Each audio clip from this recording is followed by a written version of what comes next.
ceci. Jésus était né pour mourir. Mais lorsqu'il veut mourir, il est en train de parler du Saint-Esprit. Il dit à ses disciples, après sa résurrection, avant la résurrection de Jésus, même Pierre n'était pas rempli du Saint-Esprit. Avant la résurrection de Jésus, Judas pouvait trahir Jésus parce qu'il n'était pas rempli du Saint-Esprit. Avant la résurrection de Jésus, les disciples voyaient des choses charnelles. Dans la vie chrétienne, nous avons les bébés spirituels, nous avons les hommes charnels et nous avons les hommes spirituels. Dans la vie chrétienne, tu peux avoir 50 ans, mais dans la spiritualité, Dieu te voit comme un bébé. Qui est un bébé? C'est celui qui veut qu'on prie pour lui. C'est celui qui veut qu'on écoute les mains. C'est lui qui ne sait pas lire la Bible. C'est lui qui demande à Dieu, mais qui ne commande pas. Un bébé, n'est-ce pas? Mais lorsqu'on devient les hommes spirituels, c'est là où Jésus a dit, vous recevrez une puissance. C'est là où Jésus dit, je vous ai donné le pouvoir. Là, vous n'êtes pas les gens qui demandent seulement, mais vous êtes les gens qui commandent. C'est lui qui devient l'homme spirituel. Il peut parler de la part de Dieu. Mais un bébé spirituel, il attend que Dieu parle. Mais un homme spirituel, il peut parler de la part de Dieu. C'est pourquoi j'aimerais te dire ceci. Jésus-Christ, il était né, il a grandi, il est mort, il est ressuscité. L'Église va connaître la naissance de Jésus. L'Église va connaître la vie de Jésus. L'Église va connaître la mort de Jésus. L'Église va connaître la résurrection de Jésus. Mais il y a une grande chose que l'Église doit connaître, c'est l'ascension de Jésus. L'Église connaît la résurrection. Le prédicateur prêche la mort de Jésus. Le prédicateur prêche la résurrection. Mais le prédicateur ne sait pas parler de l'ascension. Jésus-Christ a dit ceci. Il est avantagé que je parle. Si je ne parle pas, le Saint-Esprit ne viendra pas. Et qui écoutez-moi? Tu dois connaître la naissance de Jésus. Tu dois connaître la vie de Jésus. Tu dois connaître la mort de Jésus. Tu dois connaître la résurrection. Mais la plus grande chose à connaître, c'est l'ascension de Jésus. Écoutez-moi, si Jésus était ressuscité et resté sur la terre, on n'allait pas avoir le Saint-Esprit. Jésus est ressuscité et il est monté. Pourquoi il est monté? Pour que le Saint-Esprit descende. Pourquoi il est monté? Pour aller préparer une place. J'aimerais te dire, Jésus-Christ était constructeur. Il a dit ceci, je pars là-bas pour préparer une place. Dès que tu es là, il y a un Père dans les cieux. Il est là-bas pour te préparer les places. Là où il sera, tu seras aussi. Ça, on appelle le mystère de l'ascension de Jésus. Le mystère de l'ascension de Jésus. Après sa résurrection, Jésus a fait 40 jours sur la terre. Après sa résurrection, il a fait 40 jours. Ce que j'aime, c'est quoi? Moïse est mort. On l'a pleuré. Mais Jésus, après sa résurrection, aujourd'hui, quand nous prenons les 40 jours, c'est pour commémorer, c'est pour penser, c'est pour réfléchir à celui qui était mort. Après 40 jours, on peut reprendre la vie. Mais dans la Bible ici, on est en train de dire, Jésus est ressuscité.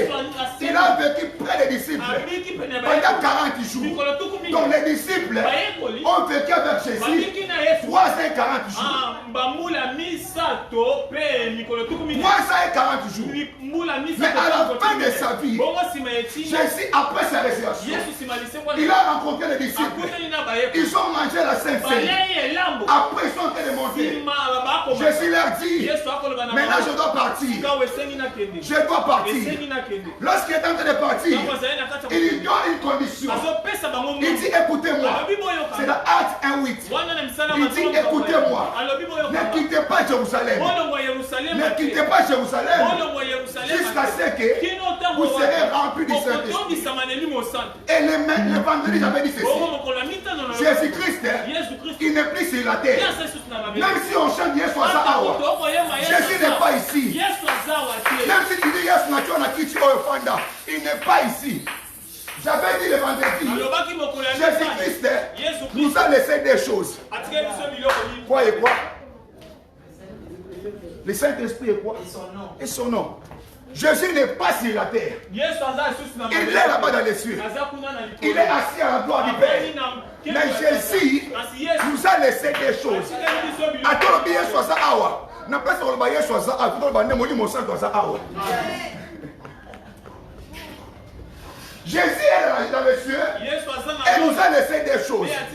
La première des choses que Jésus nous a laissé, c'est son nom. À la fin de sa vie, dans Marc chapitre 16, Jésus dit ceci: voici les miracles qui accompagneront non ceux qui croiront en moi, mais ceux qui croiront à mon nom. Et il est écrit encore, Dieu lui a donné un nom. Dieu lui a donné un nom qui est au-dessus de tous les noms. C'est quoi le nom? C'est le nom de Jésus. Quand on cite le nom de Jésus, tout genoux fléchissent. Cela veut dire, tu n'as pas besoin de la présence de Jésus, mais tu as besoin de citer son nom. Quand on crie le nom de Jésus-Christ, les chaînes se brisent. Quand on crie le nom de Jésus, c'est le monde des ténèbres. Quand on dit ici Jésus, les genoux sont fléchis. Maman y était. Bino renkana kombo na Yesu. Mais na monde mulimo sanini. Hier maman y était azati. Mais kombo nani ha? Yango na tebisa mutu mona tongo lelo kombo na Yesu sala miracle na bina. Na bi kombo na Yesu sala miracle na bina. O sa maladi. Il se copie qui saute comment on est petit ça. Quand on a un problème, et là c'est là comme on a Yesu. Moi Yesu ça na lola, atikela biso ya liboso nini kombo na ye. Soko boy kondima Pierre le bien amen. Pierre a poussé na muto liboso tante. Liboso porte église. Et puis c'est dans ngai Pierre. Na orte, na argenté.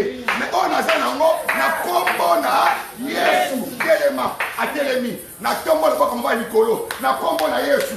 Makamu na oyo fanda ki telema na de Jésus.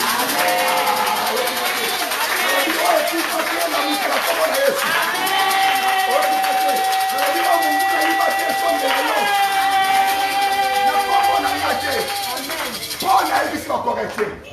Nous l'église, nous avons un prophète Makas, nous avons un docteur.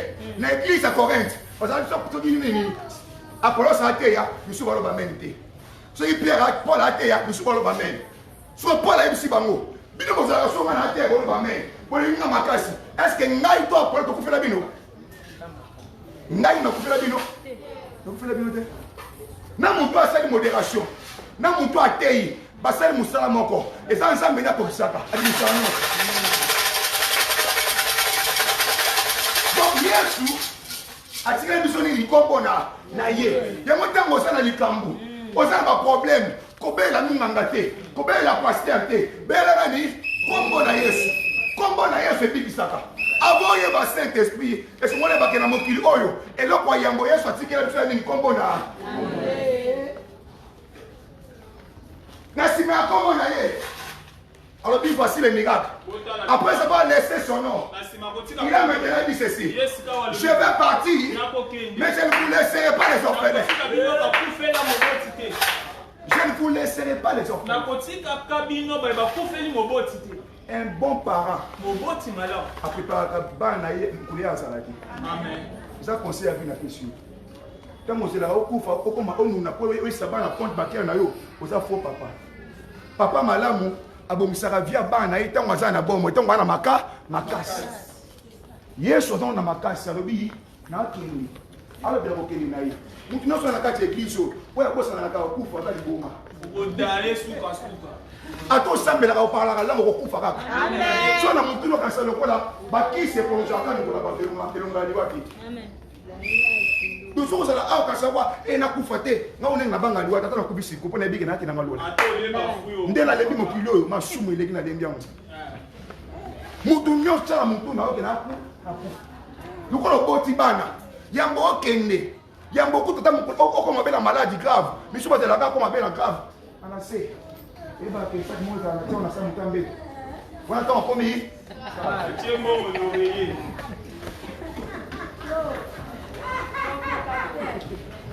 Dans ma gravité, à quel moment on a MPS a changé de code, n'a pas de battu.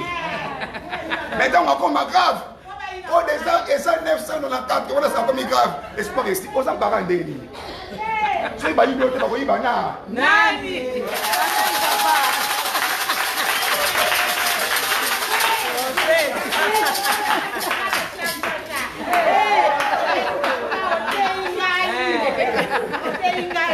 Le même micro.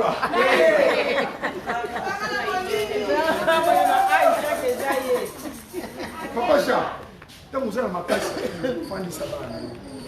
Vous allez avoir vie pour vous mener après nous. Sinon, David avant Koufa.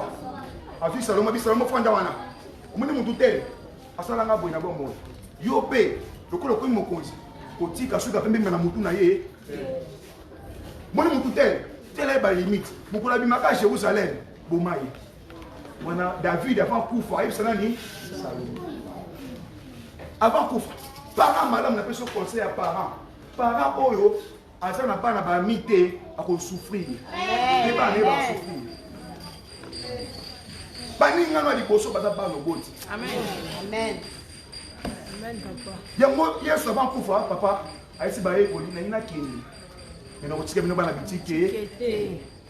Donc au moins que j'essaie à faire pas parents oyo, ayebi da ke ngani na boye, na boti da bana. Mais un jour liwe ko sanini e ko yelanga. Nde na sabo na tata na bana. Un jour na ko kende. Mais na ko tika bana ngana ni. Soko tali ba compagnie minga ba libanais ala awa. Ko papa na mwana bie bande. Na kosi. Est-ce na kosi? Accompagner des Indiens au monde à Kawana. Soit dire papa na mwana, soit dire bande. Et pour pas tu as la condition élevé dans la compagnie on est faux ça. Bachara bande ko na bango. Ba famille ka retourner la famille. Pourquoi? Il faut y baboyer ça ba. Au moment mon fils ça va no péditer, mon na boyi. Ozala ba nyonge dele ko ninga te banga ba ya kanga bango lokwa papa na prophète. Mosala nzamba sambilaka. Ajena ka sakolaka bien. Mazana ba nyongo mwasi na yebite, bana baye il va appeler à la capacité aye akufi era akufi moi c'est ko découvrir que mbala na nyongo ba to nyongo ba ba mama ba na nyongo ebele le ko zana bongo te pesa so ba na ni ba to sanini po chanani papa moi c'est éviter mbala na nyongo ba na ba sanini ba comme ba victime et ba nyongo ba na bango tango za pa mo za bongo ta to jeune parent zara na message na so na ba na bete la bango histoire na. Et puis c'est bon, on a une un jour. Dans la bio, on a des abouis, Pourtant, on a des abouis. Oyo, on a tiré un peu de konanga. Oyo, on a tiré un peu de moutou mokotaya. Tant que c'est bon, bongo. Après, nous on a bon dans la kindo qui a déni. So ba yebi sambi, kindo qui n'est comati. Et comati. Amen. Donc, j'ai dit vous allez laisser des choses. Son nom est le Saint-Esprit. Maintenant, nous allons lire la Bible. Et après, nous allons dire quelque chose.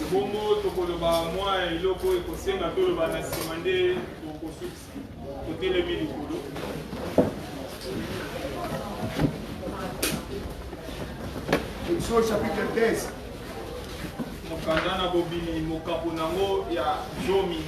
Exode chapitre 13, versets 17 à 21. On va nous lire. Exode chapitre 13, verset 17 à 21. Nous lisons au nom du Seigneur Jésus. Amen. Nous lisons au nom du Seigneur Jésus. Amen. Lorsque Pharaon laissa aller le peuple. Écoutez bien. Lorsque Pharaon laissa aller les peuples. Le Bansamba Déborah. Bandoke libota nanga. Esika nyos bakanga ngai. Pesa mitindo. Batika ngai. Esprit nyos abobola. Esprit nyos maladie. Esprit échec. Esprit akufa. Oekanga ngai. Zamba Déborah. Pesa mitindo. Etika ngai. Et c'est là au nom de lorsque Pharaon a laissé aller son peuple. Nalobi bando ki bakanga yo batika na kombo na Yesu. Amen. Wa bakanga finance na batika yango na kombo na Yesu. Amen. Wa bakanga elevation na batika yango na kombo na Yesu. Amen. So pour ça maladie fait na ba na santé na yo. So bakanga santé na kino basa nini batika. Et comme il t'a batika ya yo. Amen. Donc natanga testo na tout ça malesi na malasi ki lelo bakotika bloc de. Amen. Amen. Amen. Nalobi amen ko le kayo. Amen. So pour ça na ba problème. Soki ya yo nyonso mungu na kotola kiyango akomiseka moya ye na moya lelo eza moya kosa nini atika ata soki onetela masumu na yo na zela makila na yo asa nini atika lobabina bandoki ya libota esprit nyonso molili eza na mosala eza na mipango esika nyonso otika ya ngai otika bana na nga otika libala na nga otika mosala na nga otika sante na nga banda kozala déclaration au nom de Jésus yebisa nsala batika ya yo na kombo na Yesu. Est-ce qu'on va faire une autre déclaration? Yebisa nsala batika ya yo nyonso.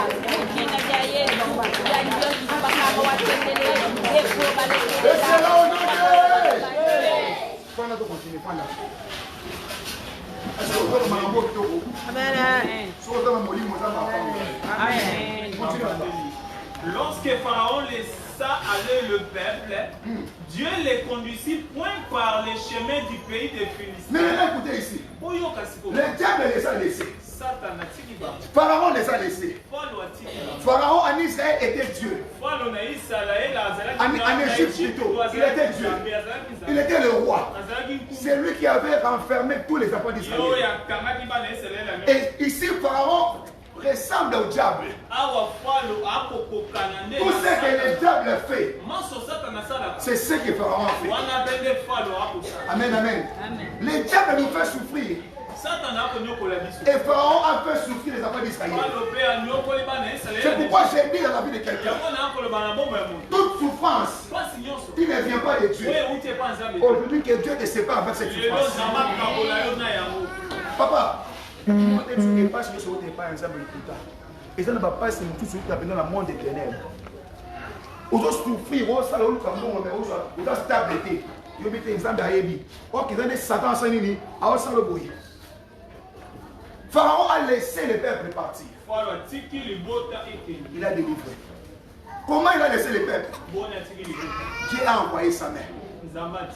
Qui a poussé Pharaon à laisser les enfants d'Israël. Dieu a envoyé sa main. Qui a poussé Pharaon à laisser les enfants d'Israël. À la naissance de Moïse, Pharaon a ordonné de tuer tous les mâles. Mais avant qu'Israël sorte aussi, tous les mâles d'Égypte ont été morts. Cela veut dire que tout ce que l'homme aura sémé, il a laissé le peuple. Mais après ça va laisser le peuple. Papa Derrick, j'aimerais que vous compreniez ce point. Ils sont délivrés. Il y a une matière où c'est important pour nous donner la délivrance. Ils sont délivrés. Après la délivrance, il est écrit l'Éternel ne les conduisit pas. C'est que tout homme qui a besoin de la délivrance, il y a aussi ce qu'on appelle après la délivrance. Lorsque tu es délivré, la première des choses, tu dois te laisser conduire par Dieu.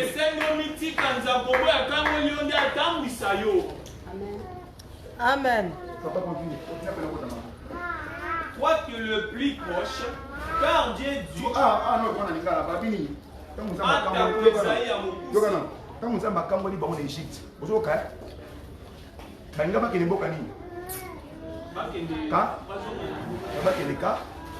ok, on a des canards. Très bien. Et là, maintenant, on a une dimension prophétique et spirituelle. Mais comprenez même terre à terre, vous comprenez l'histoire. Comment qu'il y a des canards, c'est là combien? C'est là les besoins, de là il y a beaucoup. Zéla ya mibale, zéla moula. Vous comprenez? Zéla ya mibale. Quand on vient en Égypte, pas qu'il y Cana. Mais pourquoi qu'il y ait Cana, on a bango, zéla combien? Et ça, on a tient bosso la bino, zéla combien? Zéla ya mala, on peut y aller. Donc comme on a un bateau comme Saint-Esprit. Zéla ya mibale, zéla ya moukousse, na zéla ya. Mais ce qu'on a babimi na Israël, babimi na Égypte, Zambie a pour les sabons, c'est là mon coup. Non, on comprend les lots. On n'a pas pour récit, on l'a marqué, vie appréciée. Nous sommes vie appréciée à échouer à Rambam. Vous allez dire pressé au bas là, il y a le côté du bas de l'oignon comme. Vous avez les tibans à Bayaka là-bas. Pas vous un baby, vous voyez là. Mais il y a le ça là-bas. Vie après, et ça va nous à la pressée. Vous me parlez à 50 ans, vous allez 3 ans à l'Ibala à Kimia, vous parlez depuis que vous divorcez, vous me parlez à 100 ans, vous allez à Kimia. On a fait des caractères là-bas. Au côté de la balle, comment ça d'abord. Tout. Après, c'est un bon bal. Si il y a un bon côté, et puis, je suis malade. Le papa, maman, il est malade, papa, il est malade, il est malade.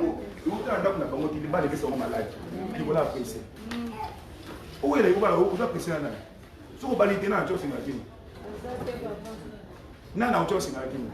au point là-bas, c'est avant. Au plus, il va dans les autres, il va dans au plus, à chose, ma wangani. Où est-ce qu'il est? Alors, on a posé moi dans son délicat qu'on a bango. Après, que nous avons sous. Vous avez apprécié à nous. Eh, vous savez. Eh, papa. Vous savez. Papa, on a qui papa. Vous avez apprécié la vie. Vous avez apprécié vous avez la course dans mon tout. Vous avez la course dans nani. Il faut voir la bonga. Vous avez la course dans mon kilo, papa de la compagnie. Ce qu'on met dans les décalage, il faut la bonga pour pas mon anga. Vous avez battu la balle, la salle au souffle. Parce que quoi il combat, et t'as dit dans mon vous avez chômé, équipé bango. Au bon arrêté, fan de la terre nania. Vous avez dit, le que c'est ma pas de. Un matin, la bonne c'était, mais c'était pas le bon gars. Vous avez dit, Sarah, à Kaba, mon bal du Granny. Vous t'avez maté, comment t'as Sarah, à Kaba, mon bal du Granny, papa. Mais c'est, à moi, tu as joué pour t'attaquer, à quand tu me parles au Sanini, à Roki Maïe, à la vie, c'est avant d'appeler Sanani, fais son bal. Et reste mon bal du Wana, à Ebe Penzambi, à Boy Kolongo, la Sarah Nandako, à Tigé Nandako. Mais t'as la Rebecca, Isaac. Isaac a ça moi Abraham, mais Rebecca ça reste stérile. Mon côté Rebecca il ça il doit servir comme tous. Rebecca a fondé ça. Na place et ça mais c'est moi sur. Ta moi sur. Rebecca a stérile la botte aquí. Na place et c'est mon bal na yo moi c'est tous. Ai c'est mon bal du kanzambi. Kutala Sarah, tant va botte aquí, ai c'est mon bal moi c'est mou. Mais Rebecca tant va botte aquí, ai Isaac implore l'Éternel. Et Isaac a quelque sambela moi ça c'est une vie ma boti et ça on a nani na Jacob.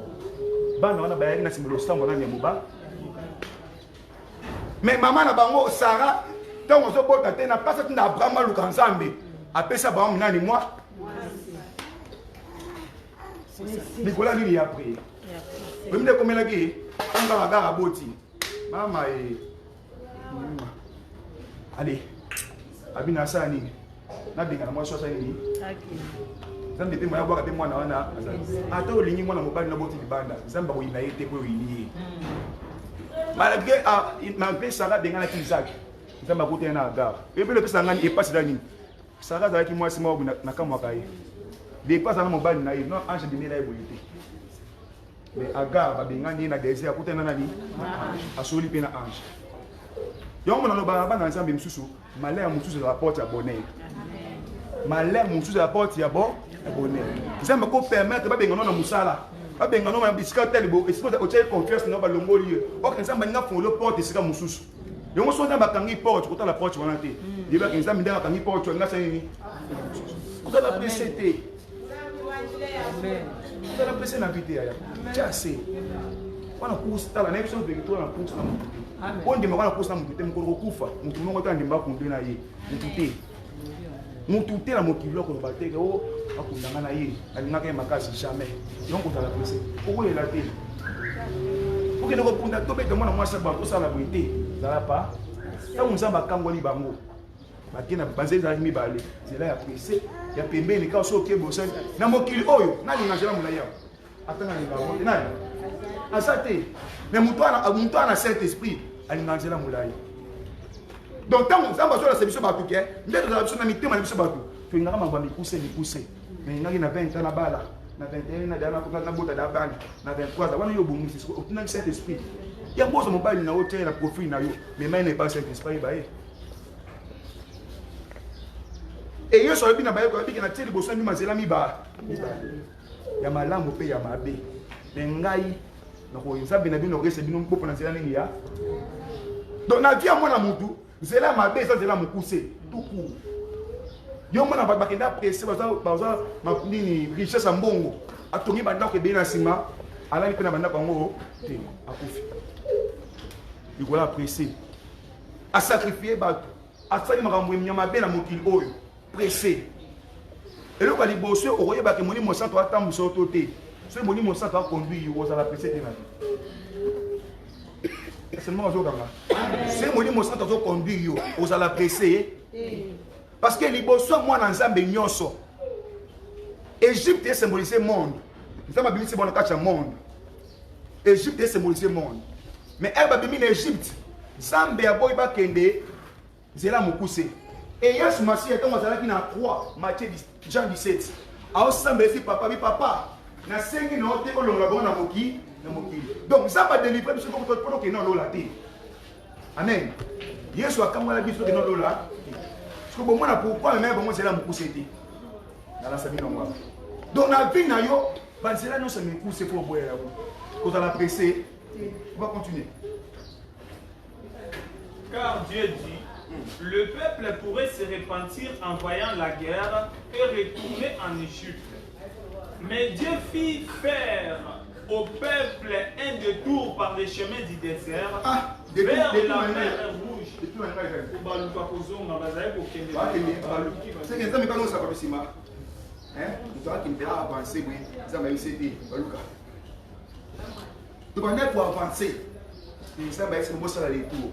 Et il y a ça, mon candidat, mon ami, ma casse, la bande dans mon témoin, que tu ailles à gauche ou à droite.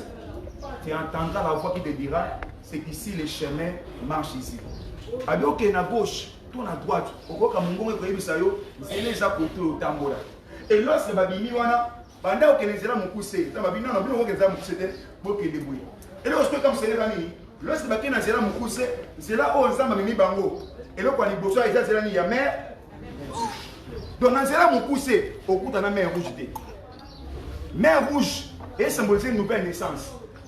Ceux qui ont dit, quand on a dans ce cas-là, mon poussé, au bout de la mer cicaté. Nous avons un poste, mais on n'est pas la tête. On a un poste, mais on a destiné à ôter. Mais on a un poste, mais on a destiné. 1 Corinthiens, chapitre 10, verset 1d. Pour l'apôtre Paul, les enfants d'Israël ont été baptisés par Moïse dans la mer et la nuée. Donc, dans Israël, il va faire sa mer rouge. L'apôtre Paul dit que mer rouge pour la bango, pour la puce et c'est le Seigneur baptême. Il y a de côté en amaille. Nous sommes côté en amaille, nous sommes partis à Zobima et le côté traverser mer rouge. Amen. Donc, dans cela, nous poussons au coup dans la mer rouge. Mais quand on va s'arrêter de tout le monde, c'est là, il y a des poissons au côté de la mer rouge. Après, les enfants d'Israël montèrent en armée hors du pays d'Égypte. Moïse prit avec lui les os de Joseph. Amen. Lorsque Bataille Nazéla m'a poussé, il n'y avait pas la mer rouge. Il n'y avait pas la mer rouge. Parce que c'était le chemin le plus proche. Il n'y a pas la mer rouge. Dieu a dit, fais. Il les a fait un détour.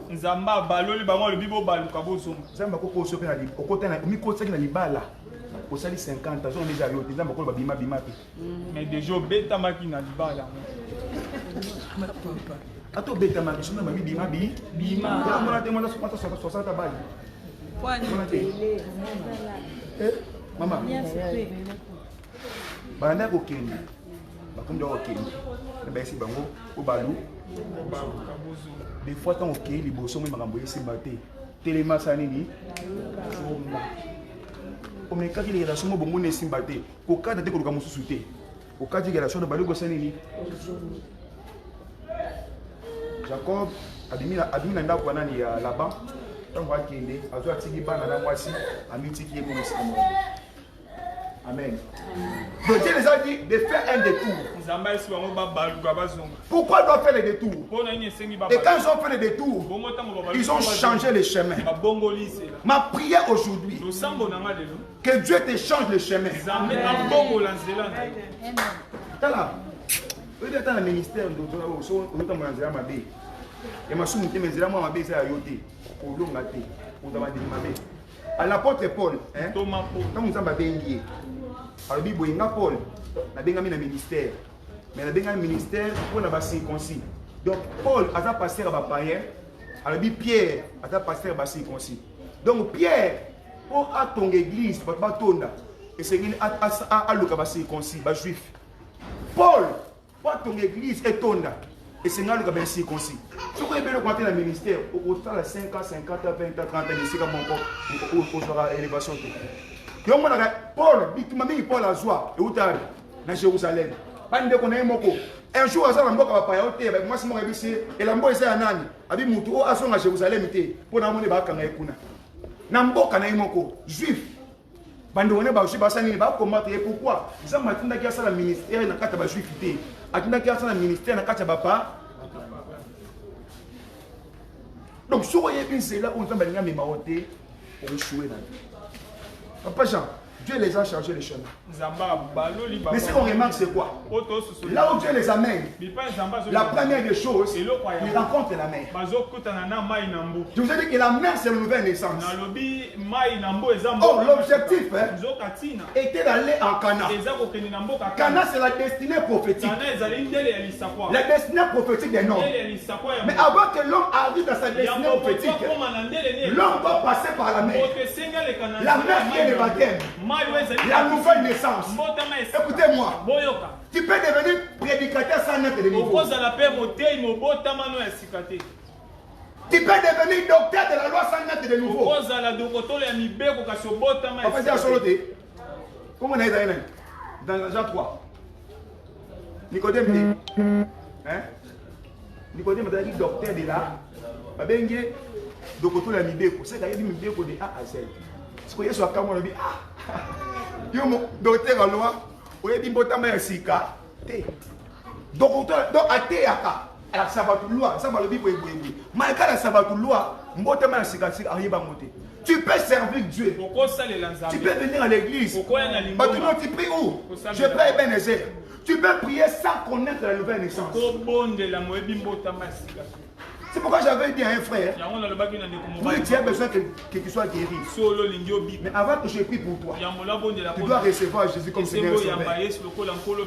C'est ce que je te demande. Parce que nous ne sommes pas des sorciers. Oh, il y a un problème, non, c'est solution qui. Bien sûr, la solution, et si vous voulez, il y a sur le coup, la mobile ici. Pour ça, il y a un moment où il y a une église qui a passé une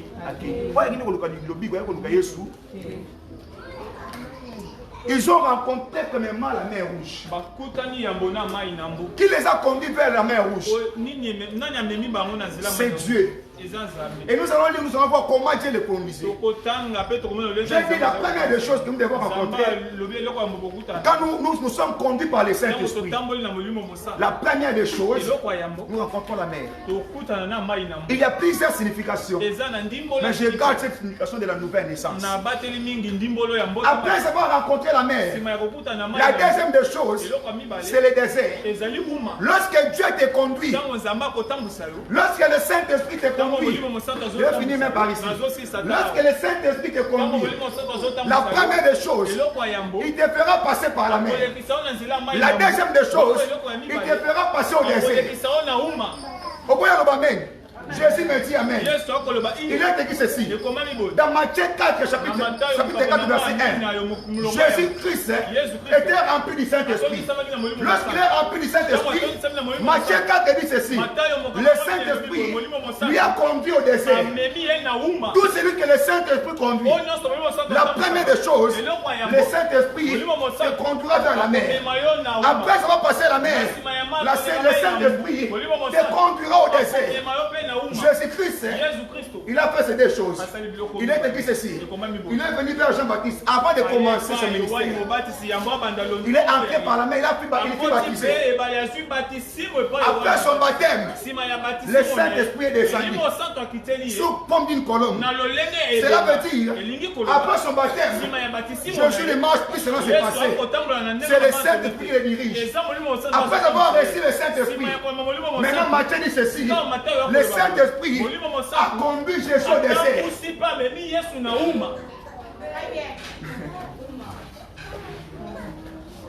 Tout celui qui veut être conduit par le Saint-Esprit, il doit passer par l'eau. Caractère noir ma belle au côté, au cofina Yesu, na se mose pina ye, bizarre non sambe sanini. Ni na ba ki vendre na bi moni mo santu, azan se ke ça la babité, et ça la ba fruit balé. Fruit à liboson na boka mwasi, be ngambo le fruit de l'esprit.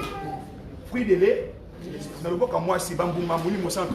Fruit de l'esprit, na ba ki amour, patience na nini. Na boka mo vendre ni. Na si mo ko pesa ba fruit de l'esprit, na boka na mbali ya mwasi, bambuma na fruit de l'esprit. Na boka mo bala biso nini, makabo ya moli. Donc, moi, je suis en train de faire babi asa mutu molimo na loboko kotota mazo epa na yo ayido bambumani niya molimo so boma molimo nde ko sala ke o simba makaba molimo bo so kozana ebe na église batana makabo bana bomate musu so penta mama epa yaka atanka basi ni bazala ki azana ayibo sakola mama na mona makamba na butu ba sambela ba prophète ba sambela ba prophète na église na ta kumba na mama ayi pas un message c'est à moi dire à la nage oui donc na lobi kala quand ne pas boy lobi ça zamba lo ba coller serré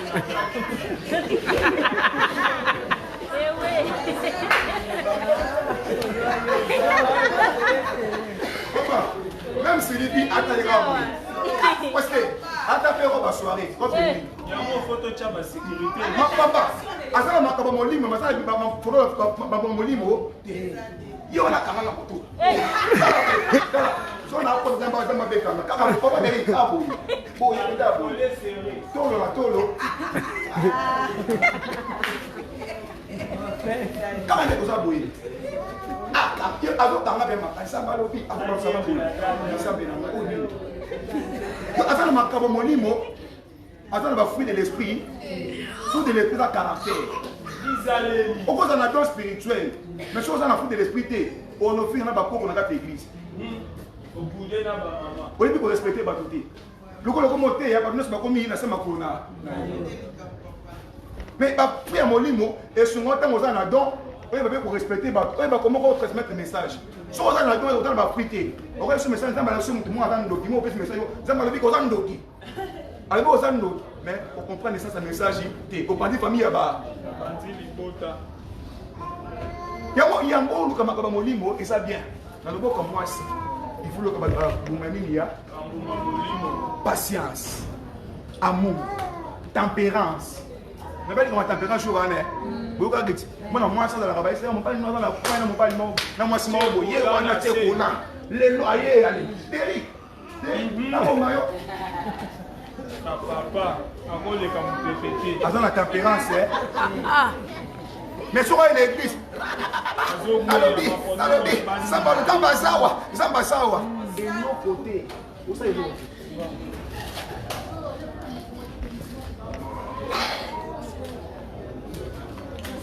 Amen.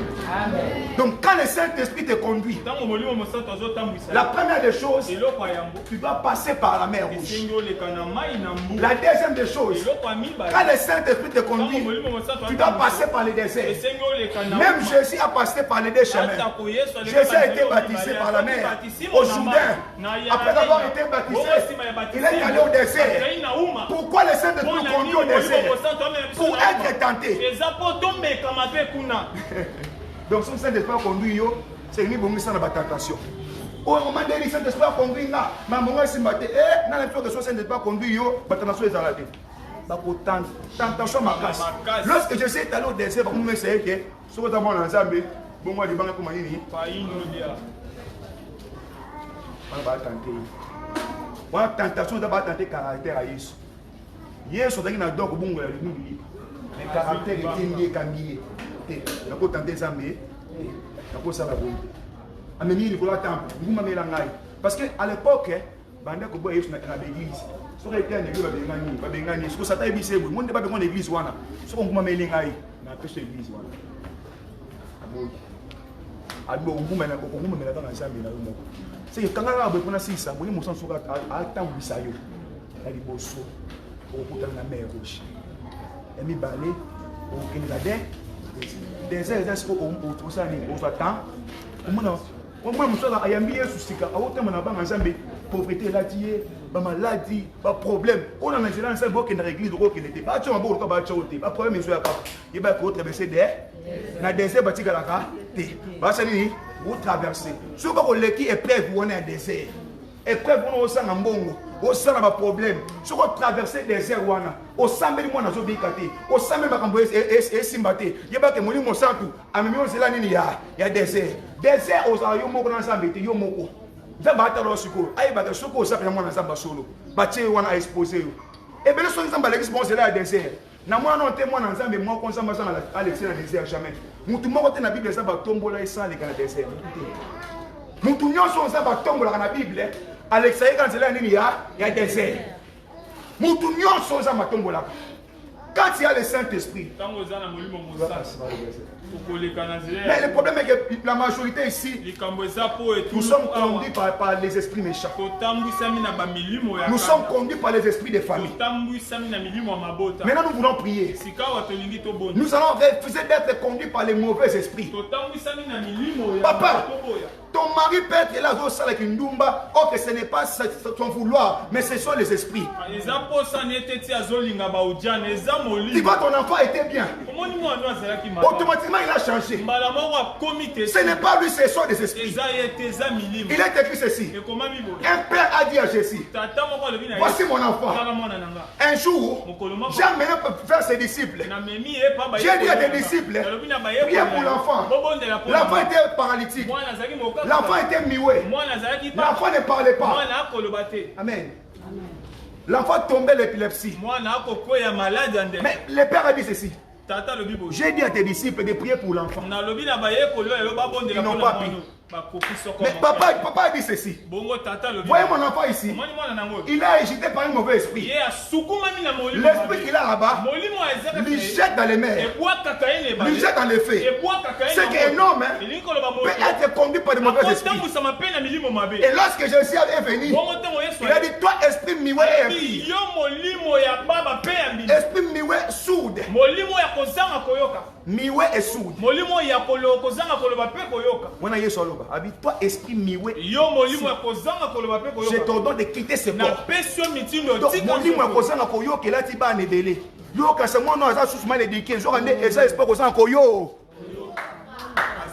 Amen, papa. Toi, esprit mioué et sourd.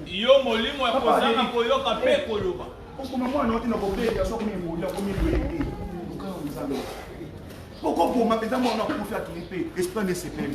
Et ça n'est pas pour que moi c'est quelqu'un mato, moi ça doit pas sauter. On le dit ah le gars, au tiki maintenant na matembe ya mbele fungwa. Daddy. Oui, mais c'est dans la veste, on a ta semblé, na polo, na bi polo. Sauf na moi c'est na hôtel total. Moi je suis dans la bien pour boire ndenge. Daddy. Amen. Esprit mieux et sous. Il y a des gens qui sont conduits par ces esprits. Papa, tu ressembles à la compte d'esprit. C'est dit, il y a ce côté dans mon mobile, il y a fou des gars. Fou des gars, des gars. Lorsque tu es là, fou a fou kami. Comment il peut m'avoir fou kami? Je vais dire, il y a fou et ça va exprimer dans la carte, il y a fou.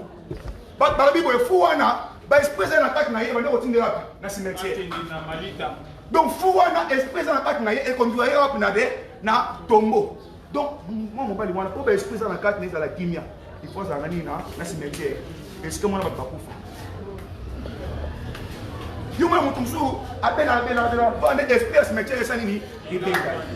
Mais lorsque il y a soyez, avant Saint-Esprit, quand tu es dans mon toit, après l'esprit, on a un cimetière. Pourquoi vous avez autant mon esprit, ma belle? Je suis dans le Wana. Et ça, je vais vous dire que Saint-Esprit. À cause de ça, je vais esprit, ma belle. Attends, ça fait le bloc où je suis bébé. Mais l'autre, je suis à 200 000. Tout bien dans la belle. Tout le monde est comme ça. Faites beaucoup d'attention. Job a le mis en réalité dans l'homme, c'est l'esprit.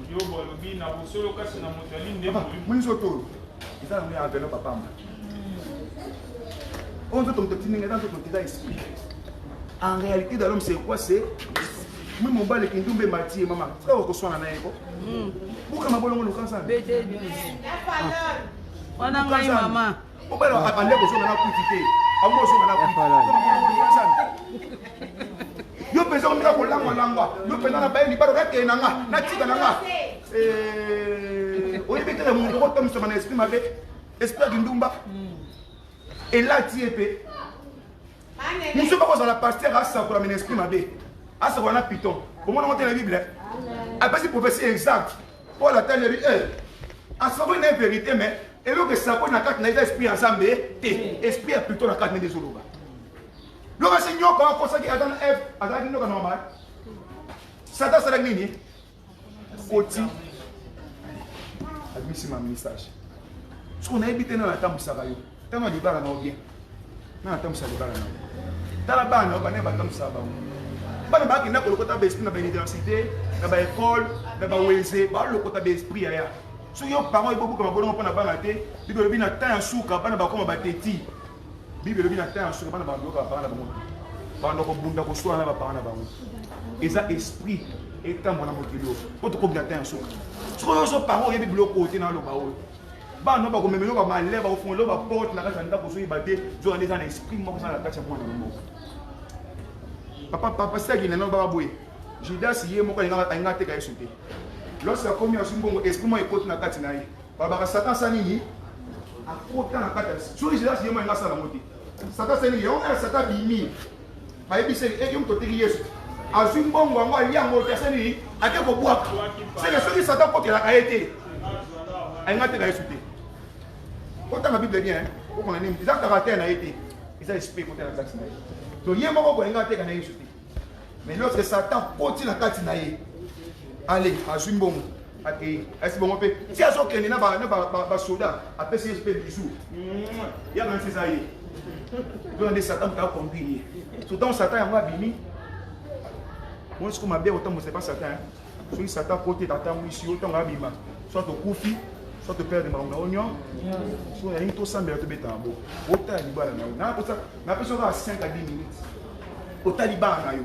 Autant mon bali na yo. A autant musama l'esprit ni. Tellement.